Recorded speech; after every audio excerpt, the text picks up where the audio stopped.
Tom Holland Spider-Man.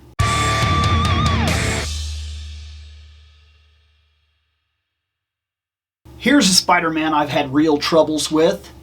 I both love what Marvel did with Tom Holland's Spider-Man and detest what Marvel did with Tom Holland's Spider-Man.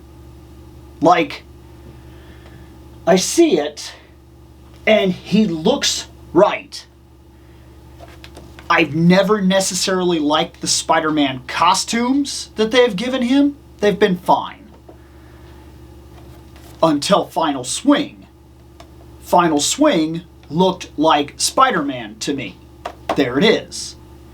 I even kind of like the terrible homemade costume he had because it seems more real to Spider-Man.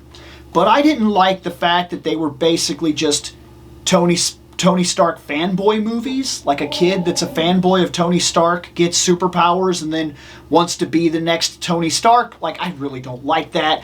I don't like that we're like actively avoiding Uncle Ben. I don't like that we're so ashamed of with great power comes great responsibility, so we won't even allow them to say it because it became a meme. And instead of playing directly into that meme, that this is something that his uncle said, that you could have even played off of it. You even could have given it something like, Peter Parker is known to have a bit of an attitude and be a bit of a butthole, and that's part of what gets him into trouble and forces him to have to learn this lesson anyway. So why not play off of that? His uncle used to tell him that, and he used to use it as a great power, great responsibility. Then explain the rest of the world to me, Ben. Like little things like that. Just a really stuck on himself teenager that then finds out the hard way when you have the power and you do nothing, this kind of stuff can happen. But they didn't do that. They literally took the inspiration that Parker had in his life. A regular, hard-working man that took him in when everything was lost. He lost his parents. His aunt and uncle take him in. And his uncle goes full in. That's his kid now. He takes care of that kid. He watches that kid. He works lower jobs. He's not Tony Stark. He's not a superhero. He doesn't make big money or anything like that, but they always get by. He's a man of responsibility. He does what needs done, when it needs done, because it needs done. And he's not asking for anything for himself. And that kind of person should bleed into who you are. It should show you a respect for the common person that does what they need to do, works hard and gets the jobs done, that takes care of the family, that sacrifices their own happiness at times to guarantee that Christmas goes well. Little things like that we should really pay more attention to. But instead, they won't even say his name. Like, it's a weird thing in the MCU for me. And it really didn't sit right with me. It bothered me, and still does. Those Spider-Man movies, I both think they're incredibly well done, and I really like him, and I enjoy his portrayal of the character, but I don't necessarily love this Spider-Man. He bothers me sometimes. And every single time they do something right that really makes me feel like, oh, they nailed it, they then backpedal and do something that makes me go, infinite resources Parker here. So I was very excited when they showed the Final Swing and they reset the character and they gave us a chance to kind of play this idea that now he'll be what he's supposed to be.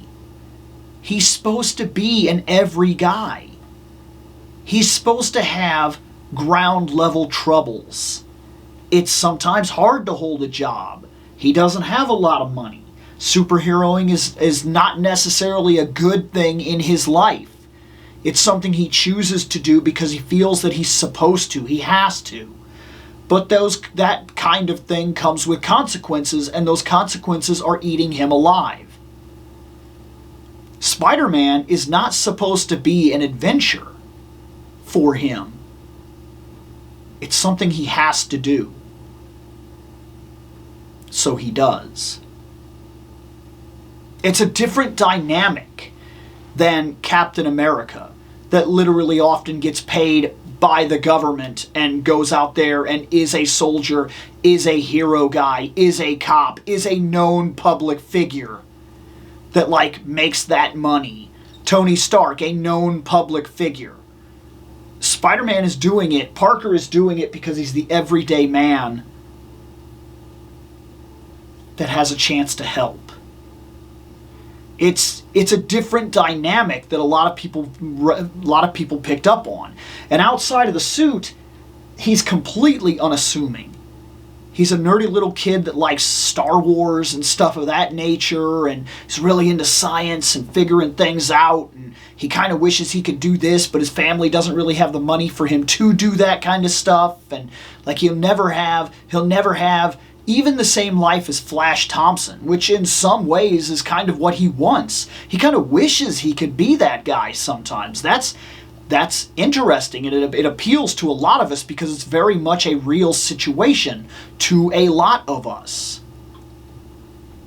This Spider-Man misses that mark in a lot of ways.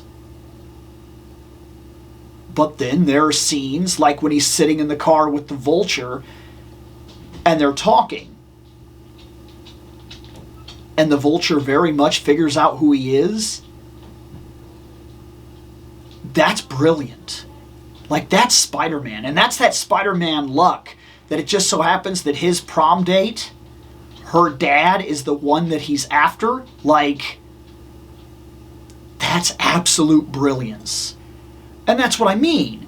It's a very love-hate relationship with this Spider-Man, because every time they do something right, they then follow it with something that makes me feel like this is not a Spider-Man thing. He doesn't need like a weird AI girl that talks to him, and like, you get what I'm saying? And like, where's the spider sense? They like actively avoided it for a while. Little things like that kind of bugged me about this character. I'm very curious to see what they're going to do, or if this even goes forward from this point, because it's been a while now. And I've seen no honest indication that we're going to get an absolutely solid follow-up Spider-Man set of movies with him. Maybe? I don't know. And maybe this is a jumping point. I don't necessarily say that this is a guarantee, but like, maybe this is their opportunity to walk away from Tom. Maybe Tom goes off to do something else, and because the world forgot him, maybe we play that idea with the general audience as well. If everybody that ever knew Parker, even the onlooking people like me and you, then we recast Parker for the next movie and it's a new guy. And we all have to get used to a new reality where this kid has deleted himself. That might even be kind of cool, because it kind of lets us in on the rest of the Marvel Universe that's also adapting to this new unknown person while we're doing the same thing. That could even be kind of a cool gimmick. It might be neat. Well, I got Tobey and I got Andrew Garfield and I added them to the shelf. And I know I could have went Mafex or 100 different ways. But I specifically wanted to finish the Marvel Legends. I wanted to get the 3 Marvel Legends variants on the shelf of these movie guys. And he's the last one I need to look at. So let's finally take a closer look at this final swing, because we got a figure here, and it'll give us a chance to kind of really look him over. Is this the perfect Spider-Man costume? I don't know. Let's find out. All right. Tom Holland, final swing, Spider-Man. There he is. The last one that I needed. Tom Holland face sculpt is very good. Like, it's really good. That's him. I have no reason to worry about that at all. It is exactly what I want it to be. Perfect. But I'm here for Spider-Man. Okay, so right off the bat, let's pull the head, because I mean, these really just kind of go in a cannon fodder box. Like, they're not really what I'm after.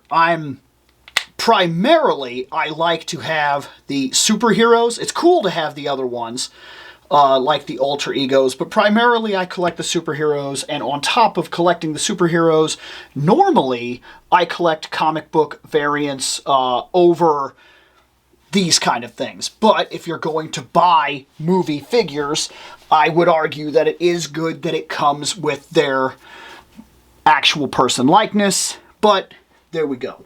Pretty much for all three of these Spider-Men, I have them on the shelves as these Spider-Men. And this is Final Swing. Oh, about to lose the camera. There, replace the battery. So, let's go over a couple of key points. For one, the boots have this slit, so they kind of go down. They go down into a split right here and kind of come back up and weave, and they do the same in the back right here. He's got a tiny butt. So that's fine. I like this right here. There's a texture they've added as well, which I'm not sure how well you can really see that, but there is a texture in here in between the webbings and the red where there's no texture on the blue, and I actually kind of like that because it allows the red to really pop out and be its own thing. I actually think that's really solid. I think that's a good idea. I don't mind the colorization. I think that's solid for what it is. One could argue that in that scene he was a lot more vibrant, but if you made him too vibrant for the figure, it would probably cause problems, in all honesty. It probably would look way too cartoonish, but this is nice. They've struck a pretty nice balance. I kind of like the spider here, though one could argue it's not... Depending on what you're going for, my favorite spider is a little bit bigger. It's more along this lines right here, and that's my favorite Spider-Man that they've released so far, so I'm very curious to see what the next one coming up.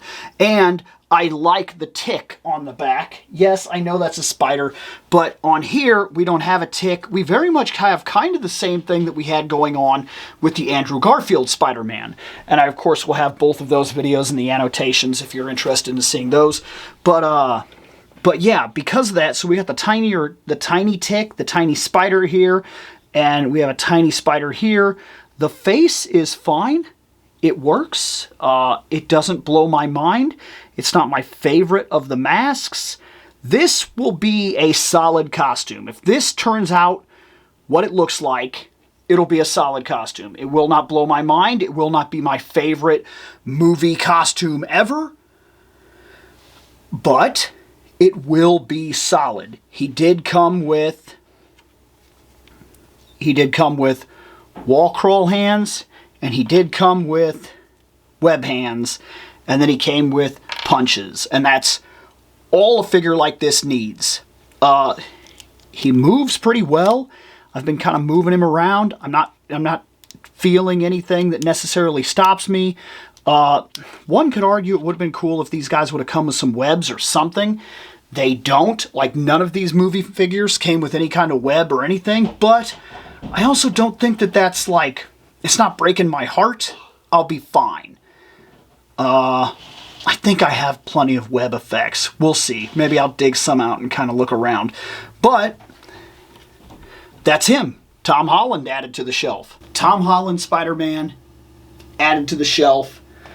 Don't really have much else to say on this one. I talked about the fact that this Spider-Man, I have issues with it, but I do like the movies. And I talked about the fact that like when I did the review, I talked about some of the things that were kind of catching my attention about it, and some of the things that I prefer. Like, I like the big giant tick on the back. I just like it. It feels iconic almost. Kind of like when Superman has the red cape. I like him to have the yellow S on the red cape. There's something about it that just, like, it feels right to me. And Spider-Man, I like him to have that big red tick. I don't know why. I know that the first appearance Spider-Man, The Amazing Fantasy, I think he has a big blue tick. Before I do that video, I should look it up, see if that's accurate. Am I misremembering those panels? Is he supposed to have a blue tick? I don't remember. But I feel like I've seen that. I feel like I've seen that Spider-Man out of the packaging before. And I think he has like a blue tick. I'll have to look that up. Anyways, added to the shelf. That's all I really got to say on this one. Just happy to finally add him to the other movie characters, and I'm going to get out of here.